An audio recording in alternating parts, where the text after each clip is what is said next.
dua të bëj një pyetje, sepse kjo është një ngjarje shumë e thellë dhe nga kjo ngjarje nxjerrim gjithçka. Tani të dalim jashtë skenarit.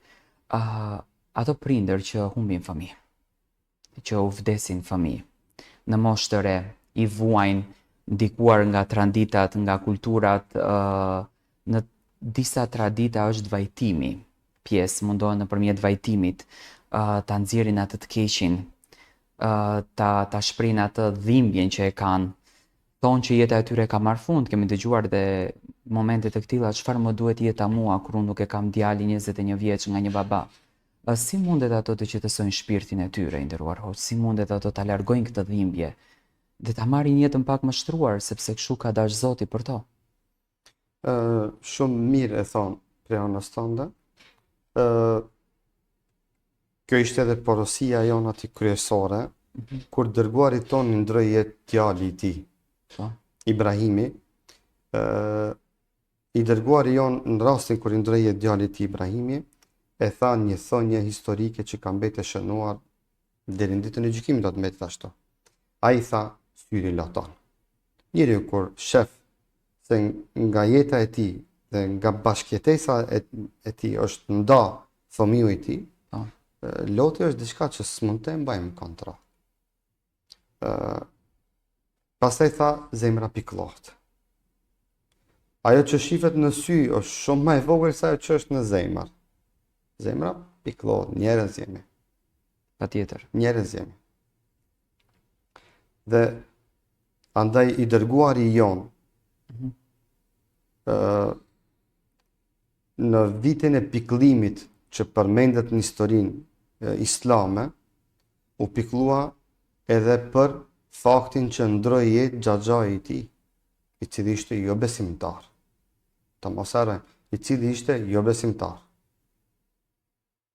U mërzit për atë shumë dhe i erdhi keq që ai ndroi jetë, saqë kjo shënohet në histori viti i pikëllimit dhe viti në cilin ndroi jetë edhe bashortja e tij dhe ndodhia e Taifit. Sidoqoftë pa detaj,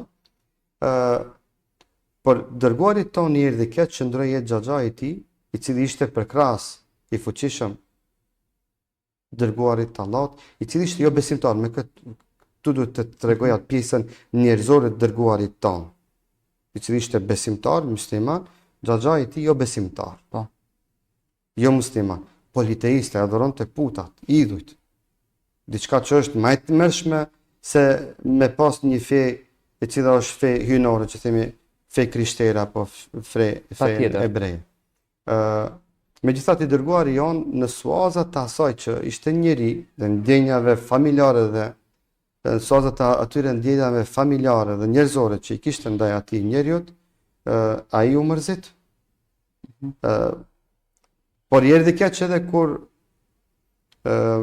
i erdhi lajmi se komshiu i tij një djalosh hebrej ishte në shtratin e vdekjes, i dërguari jonë shkoi dhe vizitoi në shtratin e vdekjes. Dhe ja dha ofertën e islamet, ja paraqiti atë platformën islame. Por iniciativa për me shku është keqardhja se është duke ndryer jetën e njeriu. Një gest human njerëzor, pastaj që reflektoi që ai njeri pastaj edhe të e pranon Islamin, të bëhet edhe besimtar. Porosia e ynë ishte për gjithë ata dhe për çdo njeri që ballafaqohet me një mërzi kur i ndron jetë fëmiu i tij, bebza e syrit tij, fëmijë e vlad, shumë kam e vlad, e di çfarë është e vlad. Shumë e vërtet. Dhe Zoti secilin e gëzoft me e vlad.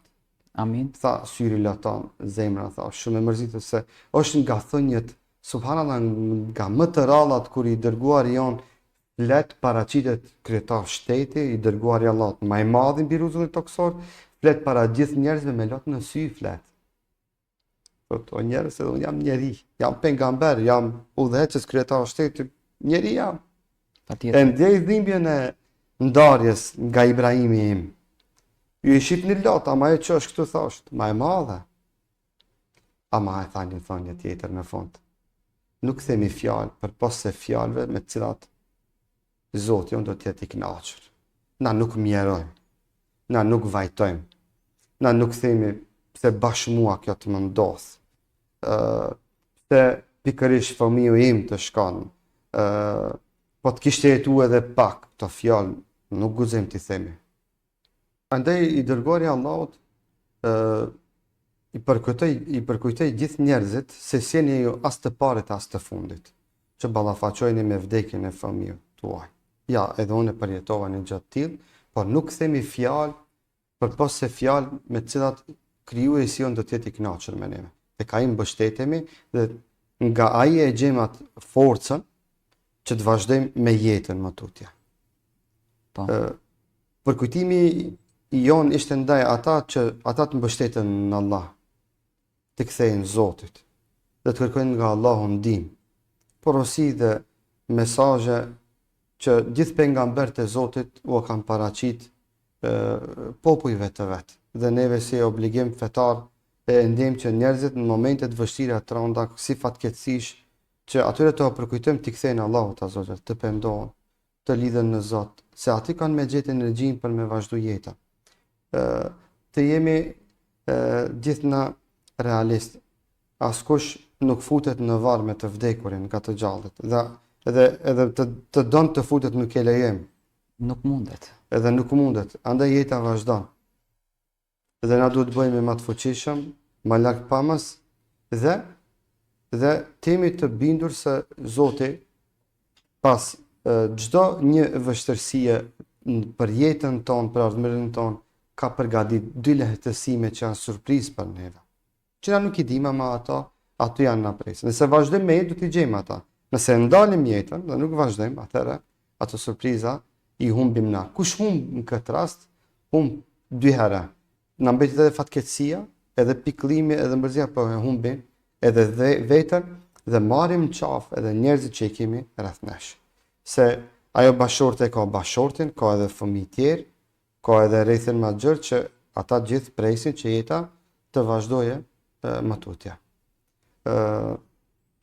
Kjo është e drita islame, ai nuri islam që ndesha t'u përcjelli atyre familjarëve dhe gjithë botës në këtë rast spontanisht ndodhi që në shumë vende të botës të shpërndahet ajo vida.